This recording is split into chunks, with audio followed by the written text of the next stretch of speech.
Don't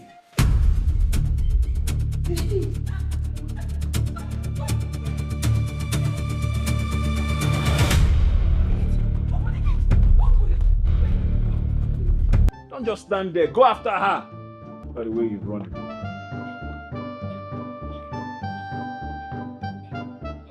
Today we'll be reviewing the movie Me, You and Luna. It's an interesting movie uploaded by Uchenna Ubamuno on his YouTube channel. Okay, it was posted I think yesterday, as at the time I made this video.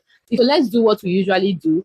Let me give you a review of the movie, tell you what I think about the movie, if it's worth your time, if you should watch it or not. Hey loves, welcome back again to my YouTube channel. My name is Betty and this is your favorite movie review channel.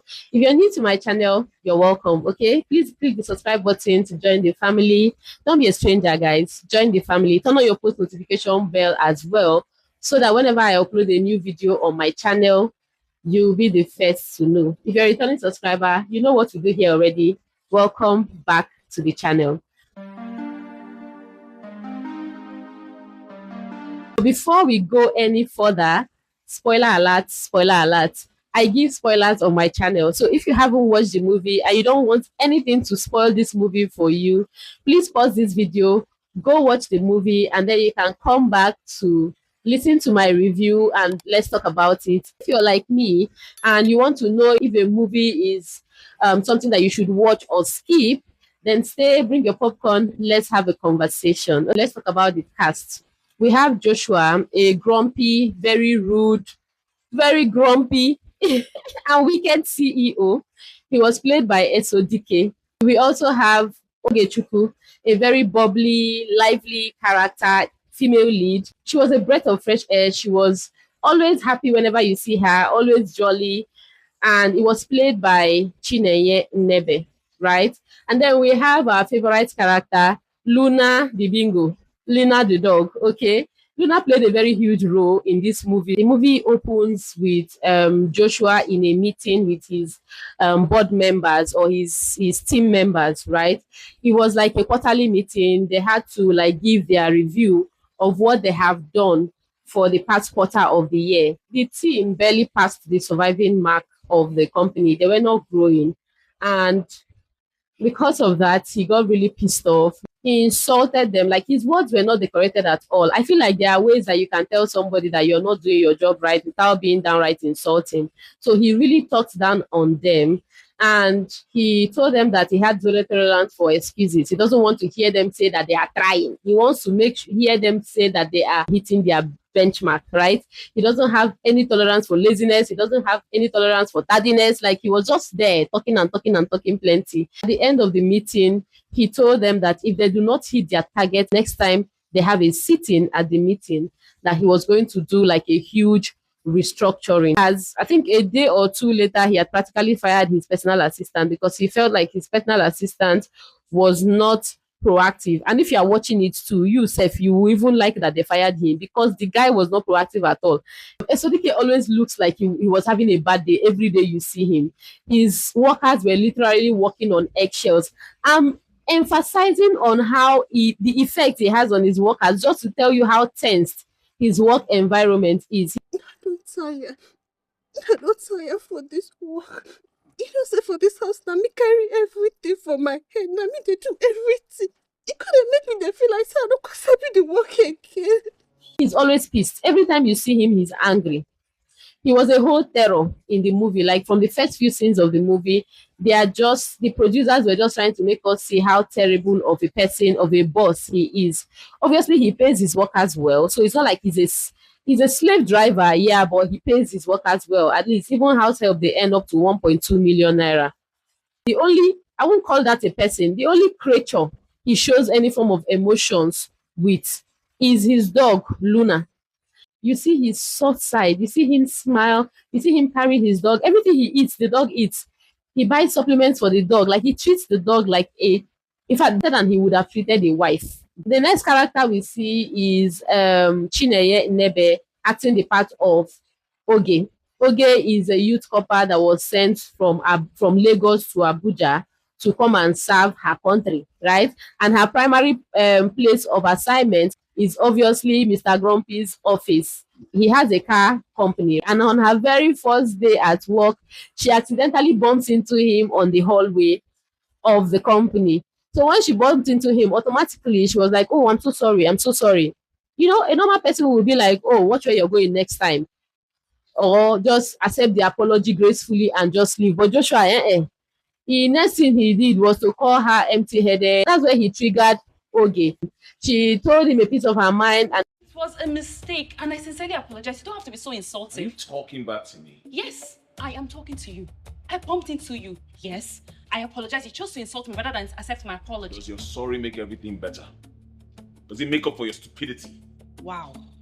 then she told him that his mother did not raise him well, not knowing that she had just insulted the man who owned the building, the CEO, her Lord and personal savior of her PPA, of her primary place of assignment. Like, and she walked past him, went into her office. She was assigned to her desk at the finance department, and just before she could settle in to like greet her colleagues and resume her job, her what do they call it, head of department fired her. Okay. And she was shocked, only for her to discover that the person she spoke to in an inappropriate manner was her boss. So she ran to him begging. Joshua, being the mean, petty person that he was, when she said, I didn't know you were the boss and all of that, she was like, so who now told you? Was it my mother? Referencing what she said about his mother not training him well. Eventually, he gave her another chance, right? He told her that she could go ahead to work in the company there, but then she would work in the finance department for her PPA, but she would also work as his personal assistant, his PA, both in the office and at home. She ends up agreeing. We know that Oge's mom is sick. Later on in the movie, we realized that her mom had kidney disease. So she was really in need of a job that she would be able to fund her mother's treatment. And later on, too, she also mentioned that the pay she receives as PA slash working in the finance team is not something to frown upon at all. So she ended up taking the job, packed her things from her aunt who never welcomed her in the first place in her house, and went to the accommodation in Joshua's house. When they got to the apartment, as usual, Luna would always run to her daddy. Okay, Luna ran to her daddy, and that was when we realized that Oge had a very huge phobia for dogs. She jumped on this guy's body. As soon as the guy flung her away, she ran out of the compound, ran out of the building, and she just kept running. Okay, she just kept running. So DK actually had to send his security man to go look for her and bring her back to the accommodation. Next thing we see is a movie showing us the backstory of Joshua and why he became the kind of person that he was. We saw the housemaid talking to Oge and explaining to Oge that he wasn't usually like this. He was a very merry person, always greeting everybody, always had a lot of things to say. But then he changed because his parents had an accident. What people were more interested in taking videos and taking pictures than helping the parents, who eventually died at the scene of the accident. And later on, we find out that his girlfriend also died as a result of sickle cell complicated disease. So all of these strategies combined made him very angry, very hot, very mean to everybody, trying to mask the fact that he doesn't want people to come close to him because he feels like that way he will not hurt when these people eventually leave. And we also see the backstory of how Oge, being just a copper, was a very intelligent person, very intentional and very meticulous. And when they had a key meeting with investors who were intending to withdraw their support for the business because they feel like the business was failing, the way she presented the pitch, it ended up convincing the investors not to withdraw their support, but to like continue supporting the business until it grows. And of course, SODK, like he watched that, he didn't say anything, but we see that like he noticed her intelligence, and to the extent that when they were heading home in the evening after close of work, she dozed off. But instead of him waking her as he usually does, he just adjusted her head and like positioned it right so that she would sleep.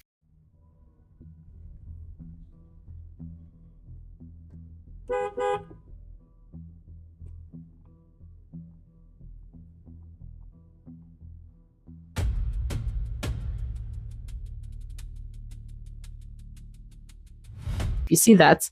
Like he started melting. Ice not the melt, small, small. We also have another incident where we confirmed how intelligent she was and how good she was at her job when she noticed that the accountant they thought was defrauding them for the last 3 years was actually defrauding them for the last 13 years, not 3 years. And nobody noticed. All of this made Joshua soften towards her a bit. I feel like those were the things that were beginning to melt his eyes and all of that. In the course of the movie, he lost his dog Luna and he went bonkers. He was sad. He stopped going to the office. He was shouting at everyone around. He even fired Oge in the course of him like feeling sorry or being sad over the fact that his dog was missing, right? At the end of the day, Oge did not leave. He told her to leave, fired her, but she went instead, printed missing poster flyer for the dogs and brought it back. Can you imagine that a dog? There was the reward for finding the dog was like 5 million naira. It was crazy. Like, na dog, a cookie, dog. Nine and they give 5 million for anybody who find them. Anyways, at the end of the day, we saw that the dog was rescued. Joshua ended up falling in love with Oge, right? And because of how impressed he was with her intelligence and the fact that she always stayed by him despite the fact that he was behaving erratically, he employed her. We also noticed his change in behavior when he began to apologize to the maid. And at the end of the financial year, the company really hit their targets and exceeded it by over 20% in profit. So he was impressed. He thanked them, which is something that he would never have done. He thanked them, promised them a salary increase. He also retained Oge, offered her a place of employment at the company, and asked Oge to be his girlfriend. That's where the movie ended. So as to what we learned from the movie, my own takes, I feel like the movie has like a few lessons to be learned because of how condescending and how Esodike talks down on a lot of people. Like it can really trample with your self-confidence. His work environment at the beginning of the movie was a very toxic place. Everybody around, I kind of understand that toxic environment. Not that my office was completely toxic when I was working there, but I could remember how sometimes we walked on eggshells anytime our boss was in a bad mood or was having a bad day. Everybody would always walk on eggshells because we do not want to be the one that will be on the wrong end of the boss's anger. The environment was a toxic place. Anybody who does not know how to thrive in places like that would have just suffered, and that would just be it. But then there's this perseverance that Oge had, that despite the fact that he was talking down on her, like he made her a PA instead of the finance department where she was supposed to be. If she had continued to feel bad about the fact that her boss was like always pointing out the fact that he feels like she's not intelligent, she would not have found the opportunity to make him actually eat his own words. And she kept adding value and looking for a way to direct the boss attention to the potential that she already has in terms of value that she will provide for the company. And you see that at the end of the day, she was retained because the guy had no option than to believe that, oh, this girl is smart. She's really, really smart. Okay. And then another thing I took home from the movie is the fact that nobody is an island. Like Joshua actually built his entire life around keeping people out after his huge tragedy. And he thought that doing that would protect him from pain. But like he was already in pain. He was already going through a lot at that time. So like there was no need for him to keep people out. I feel like nobody is an island, okay? As humans, we thrive when we are part of a community of people. And then what's life if you're not enjoying it to the full? Sometimes the hardest persons to love are people who have gone through a lot. I'm not a fan of people like being overly condescending despite whatever situations they've been to, being very toxic and being very insulting. I love the movie. I'll give it an 8 over 10. I think if you love movies where there is this Beauty and the Beast standard of film storytelling, then you would enjoy Me, You, and Luna because it had that kind of feel where somebody behaves like a crazy person, like a mad person. On a normal day, nobody would stand for that kind of silly behavior. But then for the movie, obviously, protagonist female, the lead actress will come and cure him of the madness that is disturbing him and make him a very nice Prince Charming, all of that thing. If you love things like that, then you would enjoy this movie. But I would say you should check out the movie. This movie is interesting. It was interesting. For me, I would give this movie an 8 over 10. You definitely enjoy it. Production of the movie was nice. Everything, like, it just felt real. I could relate with most of the emotions that they were trying to portray because I could really understand what they were portraying for us, what they wanted us to see. Not that what they are experiencing happened to me, but the fact that they embodied their role in a way that, like, I feel what they feel when they speak and all of that, when they are angry and all of that. There are also some few comical scenes here and there. You would definitely enjoy the movie. If you've watched Me, You, and Luna before, please leave it down in the comment section. Tell me what your take home is from this movie. What do you think? Do you think you would have stomached somebody like Joshua, CEO Joshua? Or do you think that, like, you're not his mother, it's not your job to raise him correctly and things like that? Like, leave it down in the comment section. If you've watched to this part, you're the realest G, please leave it down in the comment section. What are your thoughts about the movie? How will you rate the movie? How many percent? Is it an 8? Is it a 7? Is it a 10? Let me know in the comment section. In the meantime, I'll see you all in my next one.